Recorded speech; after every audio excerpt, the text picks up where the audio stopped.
Assalamualaikum warahmatullahi wabarakatuh. Salam sejahtera untuk kita semua. Bagi yang menonton video ini dimanapun berada, mungkin pernah mendengar atau tahu dengan yang namanya primbon atau larau. Kalau pernah mendengar atau tahu dengan yang namanya primbon atau larau ini, apakah penonton tahu apa arti dan maksud atau tujuan dari primbon atau larau ini? Arti dan maksud atau tujuan dari primbon atau larau ini adalah memberitahu permasalahan yang ada di dalam rumah tangga pasangan suami istri. Salah satu di antaranya saya akan memberitahu bagaimana cara menghadapi atau mengatasi permasalahan yang ada di dalam rumah tangga pasangan suami istri kalau nama awal suaminya M dan kalau nama awal istrinya N, dan saya juga akan memberitahu bagaimana karakter atau sifat anak pasangan suami istri kalau nama awal suaminya M dan kalau nama awal istrinya N ini, dan bagaimana juga cara mendidik anak pasangan suami istri ini dan cara menghindari pertengkaran antara pasangan suami istri ini dan usaha pasangan suami istri ini. Nah, tonton video ini sampai selesai. Sebelum saya melanjutkan video ini, saya informasikan bagi yang menonton video ini, mungkin ada yang ingin berusaha dan ingin usahanya berkembang maju dan sukses, silahkan hubung saya, insya Allah akan saya bantu untuk membuatkan nama usahanya atau nama toko dan kiosnya yang cocok dengan nama pasangan suami istrinya. Insya Allah usahanya pasti berkembang maju dan sukses. Nomor WA saya ada di profil. Baik, saya lanjutkan memberitahu karakter atau sifat anak pasangan suami istri ini dan cara mendidik anak pasangan suami istri ini dan cara menghindari pertengkaran antara pasangan suami istri ini dan usaha pasangan suami istri ini di fase yang keenam. Di fase yang keenam ini, pasangan suami istri ini kalau punya anak-anak pasangan suami istri ini anaknya laki-laki, kalau seandainya anaknya perempuan, anaknya pemberani, pintar, dan cerdas. Karakter atau sifat anak pasangan suami istri ini seperti pemimpin, baik anaknya perempuan atau laki-laki. Mendidik anak pasangan suami istri ini tak perlu marah-marah, apalagi sampai naik darah, cukup dengan logika dan masuk akal saja. Insya Allah apa yang disampaikan anaknya akan menerima, baik anaknya perempuan atau laki-laki. Pasangan suami istri ini susah untuk menyimpan atau mengumpulkan hasil usahanya yang didapat, bisa dikarenakan pasangan suami istri ini boros, bisa juga karena masuk ke rumah sakit atau dirawat di rumah sakit, bisa juga karena ditipu orang atau dibohongin orang. Biar hasil usahanya bisa tersimpan atau terkumpul, jangan ikutin keborosannya, baik keborosan suaminya maupun keborosan istrinya, biar tidak masuk ke rumah sakit atau dirawat di rumah sakit. Jaga kebersihannya dan jaga makanannya, biar tidak ditipu orang atau dibohongin orang. Tingkatkan kehati-hatiannya. Usaha pasangan suami istri ini selalu berhasil.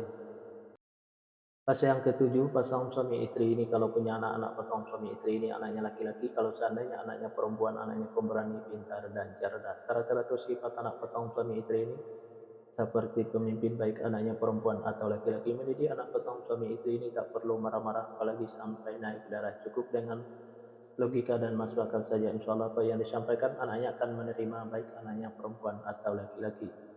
Pasangan suami istri ini gampang tersinggung, baik suaminya maupun istrinya.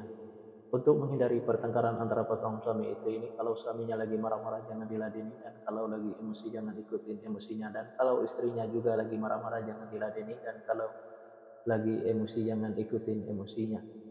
Pasangan suami istri ini banyak godanya di luar, salah satu diantaranya kalau suaminya itu perempuan, kalau istrinya itu laki-laki. Biar suaminya tidak tergoda di luar, servislah suaminya dengan semaksimal mungkin dari A sampai Z. Kalau ada godaan di luar jangan sampai tergoda, karena yang di luar itu belum tentu sebaik suaminya yang sudah ada. Dan biar istrinya juga tidak tergoda di luar, sayangilah istrinya dengan semaksimal mungkin dari A sampai Z. Kalau ada godaan di luar jangan sampai tergoda, karena yang di luar itu belum tentu sebaik istrinya yang sudah ada. Pasangan suami istri ini apa yang diusahakan selalu berkembang maju dan sukses, dan apa yang direncanakan selalu terlaksana, dan apa yang dicita-citakan selalu tercapai. Fase yang ke-8, pasangan suami istri ini kalau punya anak-anak pasangan suami istri ini anaknya laki-laki, kalau seandainya anaknya perempuan, anaknya pemberani, pintar, dan cerdas. Karakter atau sifat anak pasangan suami istri ini seperti pemimpin, baik anaknya perempuan atau laki-laki. Mendidik anak pasangan suami istri ini tak perlu marah-marah, apalagi sampai naik darah, cukup dengan logika dan masuk akal saja. Insya Allah apa yang disampaikan anaknya akan menerima, baik anaknya perempuan atau laki-laki. Pasangan suami istri ini susah untuk menyimpan atau mengumpulkan hasil usahanya yang didapat bisa dikarenakan pasangan suami istri ini boros, bisa juga karena masuk ke rumah sakit atau dirawat di rumah sakit, bisa juga karena ditipu orang atau dibohongin orang. Biar hasil usahanya bisa tersimpan atau terkumpul, jangan ikutin keborosannya, baik keborosan suaminya maupun keborosan istrinya, biar tidak masuk ke rumah sakit atau dirawat di rumah sakit. Jaga kebersihannya dan jaga makanannya biar tidak ditipu orang atau dibohongin orang.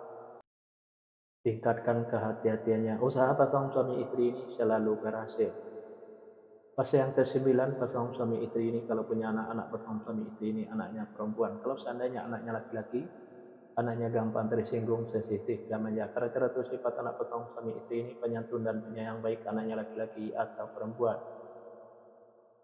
Mendidik anak pasangan suami istri ini tak perlu marah-marah, apalagi sampai naik darah. Cukup dengan dimanjakan saja, tapi jangan terlalu dimanjakan. Insya Allah apa yang disampaikan anaknya akan menerima, baik anaknya laki-laki atau perempuan. Pasangan suami istri ini saya kata saling menuruti, saling mengikuti, saling setia, saling percaya. Usaha pasangan suami istri ini biasa-biasa saja, tidak ada kelonjakan.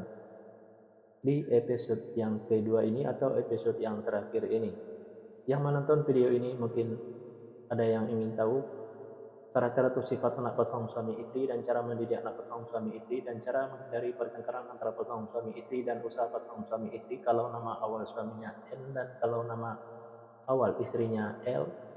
Nah, silahkan tonton video selanjutnya. Yang menonton video ini juga mungkin ingin tahu karakter atau sifat anak pasangan suami istrinya dan cara mendidik anak pasangan suami istrinya dan cara menghindari pertengkaran antara pasangan suami istrinya dan usaha pasangan suami istrinya. Nah, tulis saja di kolom komentar nama lengkapnya dan nama lengkap pasangannya. Insya Allah akan saya jawab dengan video. Nah, hanya itu yang bisa saya sampaikan. Mohon maaf kalau ada kata-kata yang salah. Yang salah itu pasti dari saya, yang benar dari Allah. Pertama saya mulai dengan Assalamualaikum. Sekarang saya sudahi, wabillahi taufiq wal hidayah. Assalamualaikum warahmatullahi wabarakatuh. Salam sejahtera untuk kita semua.